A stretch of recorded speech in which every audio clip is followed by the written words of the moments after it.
Assalamualaikum warahmatullahi wabarakatuh. Saudaraku yang dirahmati Allah.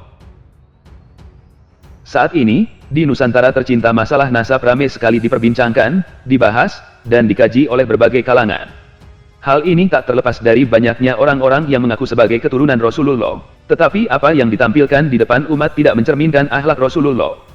Kelompok orang-orang ini dalam setiap ceramah-ceramahnya selalu berkoar-koar sebagai Habib keturunan atau zuriyah Rasulullah dengan segala kemuliaannya.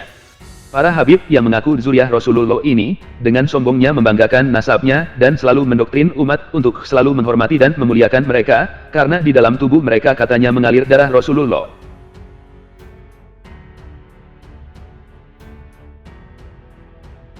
Karena banyak juga yang menulis di kolom komentar, yang mengatakan ini channel pengadu domba umat, hoax dan sebagainya, maka kita sebaiknya melihat bagaimana kelakuan orang-orang yang mengaku Habib keturunan Rasulullah.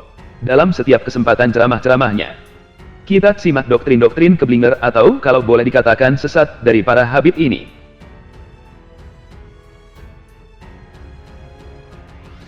Bangsat, ente antek Belanda anjing. Kalau ente mau hina-hina anak, jangan berani ente hina-hina habaib, apalagi Habib Usman bin Yahya. Bangsat ente. Orang mana ente? Anak samperin rumah ente. Ente kalau mau hina-hina anak, caci maki anak sepuas ente.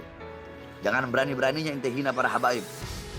Apalagi Habib Usman bin Yahya, mufti Betawi.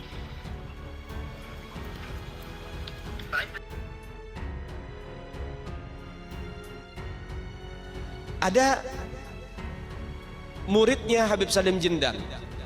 Ini berkahnya punya hubungan dengan dzurriyyat Nabi Muhammad. Ada muridnya Habib Salim Jindan namanya Abdurrahman. Nih Bang Maman kalau kita panggil Bang Maman. Bang Maman ini sholatnya berantakan. Bang Maman ini maksiatnya luar biasa.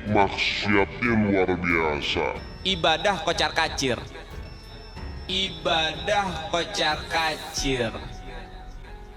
Tapi cinta banget sama Habib Salim Jindan. Sampai-sampai beliau itu kalau dia jualan ubi rebus, kacang rebus tengah malam tuh pakai gerobak jualan dia. Mangkal jualan makanan-makanan. Tuh kadang-kadang Habib Salim Jindan hampir setiap malam ngegodain dia. Datang, "Man, lo dagang?" "Iya, Beb." "Bungkus semuanya, Man, bawa ke rumah." "Iya, Beb." Dibungkus semuanya, nggak komplain. Lihat didikan Habib Salim Jindan. "Man, baru buka lo, Man." "Iya, Beb." "Bungkus semua, bawa ke rumah." Bukan hanya dibungkus, dianterin ke rumah Habib Salim Jindan. Itu hampir setiap malam. Jadi baru buka, nggak jadi buka, tutup lagi. Orang habis tiba orang sama Habib Salim diminta. Itu hampir setiap malam. Hingga akhirnya apa yang terjadi? Gak lama Maman meninggal. Habib Salim Jindan dikabarin sama muridnya, "Beb, Maman meninggal." "Innalillahi." "Sian tuh orang baik," kata Habib Salim. "Sekarang lagi diapain jenazahnya?" "Lagi pengen dibungkus, Beb." "Ya udah, nanti kalau pengen dibungkus mukanya jangan ditutup dulu, tungguin gue datang." Ini bahasa Betawi nih. Datang Habib Salim Jindan, ngeliat tuh jenazah tuh pengen dibungkus, pengen ditutup kain kafannya. Beliau ambil kertas kecil, kertas kotak kecil. Beliau tulis, ada yang ditulis sama beliau, ditaruh di bawah kepalanya si jenazah. Deh, tutup. Sebelum ditutup, habis beliau tulis, ditaruh tuh kertas, beliau bilang, "Man, gue tahu lo ibadahnya berantakan, tapi lo cinta sama dzurriyyat Nabi Muhammad, ikhlas dari dalam hati. Nanti kalau malaikat munkar nakir datang nanya pertanyaan kubur, jangan lo jawab, Man. Lo kasih surat dari gue, lo masuk surga tanpa hisab."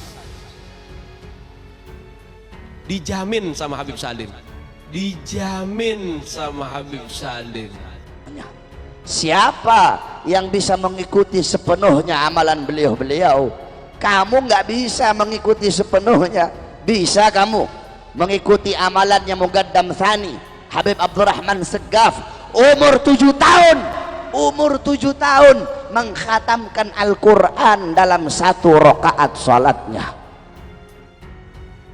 Muqaddam Tsani lam yanam la lailan wala naharan 33 sanatan. Muqaddam Tsani 33 tahun nggak tidur, tidak siang hari tidak malam hari. Ditanya, "Ya Imam, kenapa kamu nggak tidur?" Apa jawab beliau? "Bagaimana saya bisa tidur? Melihat ke kanan sorga, melihat ke kiri neraka, melihat ke atas arsy-Nya Allah. Bisa kamu ikuti?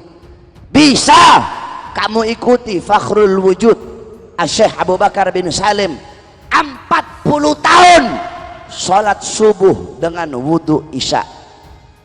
40 tahun sholat subuh pakai wudhu isya.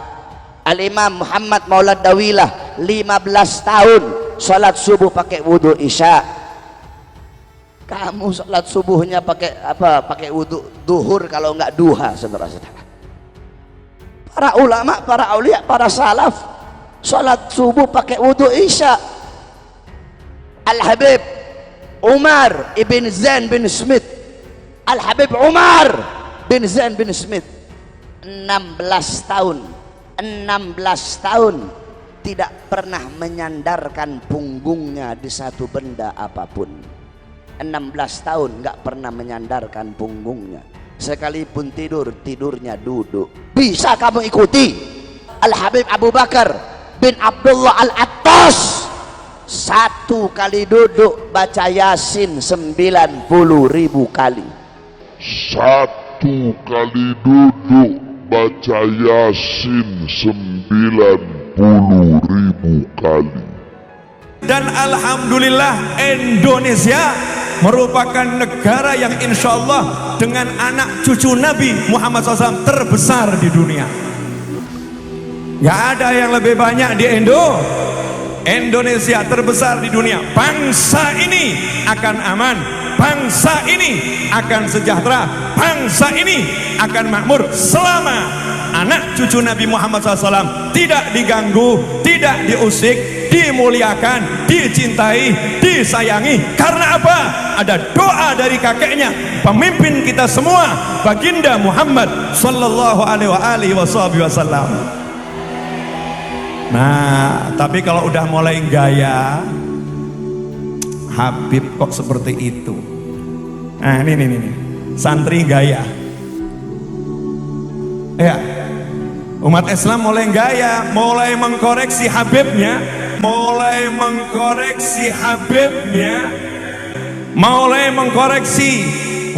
mengkoreksi ulama-ulama dari anak cucu Nabi Muhammad SAW. Orang yang seperti itu mirip dengan iblis.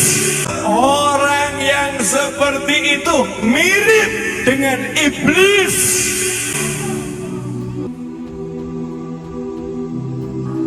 Mirip dengan iblis.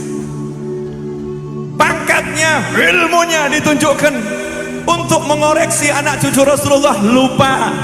Kalau kakeknya mendoakan siapa yang mencintai keduanya, cintai. Dan siapa yang menyakiti keduanya, aku benci ya Allah, benci mereka. Mau pamer apa? Mau pamer apa coba? Makanya tolong semuanya sadar, jangan ikut-ikutan orang yang tidak mencintai keluarga Rasulullah. Bagaimanapun anak cucu Nabi, jangan komentar, cintai, selesai. Bagaimanapun anak cucu Nabi, jangan komentar, cintai, selesai. Makanya jangan ngaku-ngaku jadi Habib, kurang kerjaan. Nggak perlu ngaku jadi Habib. Ya, cukup jadi orang yang cinta Habib. Cukup jadi orang yang cinta Habib. Nanti otomatis udah jadi Habib dalam pandangan Nabi Muhammad SAW. Meskipun nasabnya bukan Habib. Meskipun nasabnya bukan Habib. Jelas? Mohon maaf, ilmu yang satu ini sudah tidak banyak yang nyampaikan. Kalau kiai dulu disampaikan digandeng anaknya Habib Ambungen. Habib Ambungen. Waktu saya masih di Habib Bahar sering bilang, belajar sama satu Habib sama ukurannya belajar dengan 70 kiai. Betul nggak, Habib? Satu Habib, walaupun Habibnya jahlun, maksudnya bodoh kata Habib Bahar, itu ukurannya perbandingannya amat 70 kiai yang alim. Itu ukurannya perbandingannya amat 70 kiai yang alim. Banyak orang sekarang ngaku cucunya Wali Songo.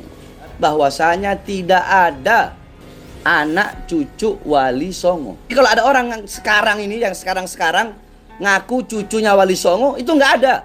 Sekalipun ada dari pihak ibu, bukan dari pihak abah. Kalau dari pihak ibu terputus. Wali songonya para habaib. Ini menurut para ahli nasab.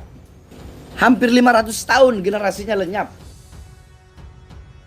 Setelah kita melihat beberapa video ceramah para habib yang mengaku keturunan Rasulullah tersebut, seharusnya bagi orang yang masih memiliki akal sehat sudah dapat menilai bagaimana seharusnya kita bersikap terhadap mereka. Doktrin-doktrin mereka sungguh sangat berbahaya bagi umat. Kita semua tahu umat Islam Nusantara ini mulai dulu sangat memuliakan habib-habib keturunan Yaman ini. Mereka dalam setiap kesempatan selalu memproklamirkan diri sebagai keturunan atau cucu Rasulullah yang harus dihormati, dicintai, dimuliakan dengan embel-embel doktrin menakut-nakuti umat. Dengan mengatakan jika tak menghormati dan memuliakan habib, maka jangan berharap masuk surga karena Rasulullah tak akan memberikan syafaatnya kepada orang yang tak memuliakan habib. Tak peduli bagaimana akhlak dan kelakuan habib, mereka tetap harus dihormati dan dimuliakan karena katanya di dalam tubuh mereka mengalir darah Rasulullah. Di antara tipu muslihat mereka dalam setiap ceramahnya selalu dibumbui dengan cerita-cerita kekaromahan, kesaktian, kewalian, para datuk-datuk mereka. Cerita-cerita mistik, klinik dan hurufat seakan sudah menjadi tradisi di dalam setiap ceramahnya, mungkin agar umat percaya jika mereka adalah benar-benar keturunan Rasulullah yang diberikan kelebihan dan keutamaan oleh Allah. Mereka sangat paham jika orang Nusantara menyukai hal-hal yang berbau mistis, sehingga mereka membuat metode dakwahnya dengan bumbu-bumbu mistis dan hurufat. Agar bisa lebih meyakinkan mereka banyak menceritakan karomah para datuknya. Yang mereka katakan bisa melakukan ini dan itu, yang semua itu katanya karena karomah yang dimilikinya. Sungguh ini merupakan doktrin sesat yang membahayakan umat. Para kiai, ulama dan guru-guru kita selalu berpesan untuk memuliakan mereka karena merupakan zuriyah Rasulullah. Kita pun sebagai santri dan umat tanpa banyak tanya mengikuti nasihat para kiai meskipun sebagian dari kita menyimpan tanya besar. Apakah benar para habib ini keturunan Rasulullah?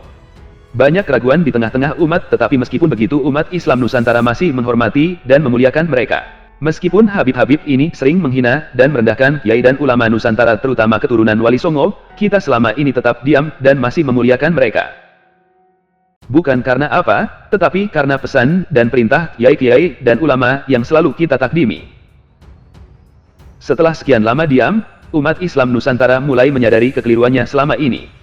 Apalagi setelah tesis ilmiah Kiai Haji Imaduddin Utsman Al-Bantani yang dengan tegas dan didasarkan fakta dan data menyatakan bahwa para habib Ba'alawi ini nasabnya terputus, tidak tersambung sampai Rasulullah. Masihkah kita tetap diam dengan semua tingkah pola para habib yang mengaku zuriyah Rasulullah tapi tak mencerminkan akhlak Rasulullah? Mereka menjual nasab dan mengemis hormat demi nasib mereka di Nusantara yang merupakan negeri para wali. Terima kasih sudah menonton video hingga akhir. Kritik dan saran bisa di kolom komentar. Wassalamualaikum warahmatullahi wabarakatuh.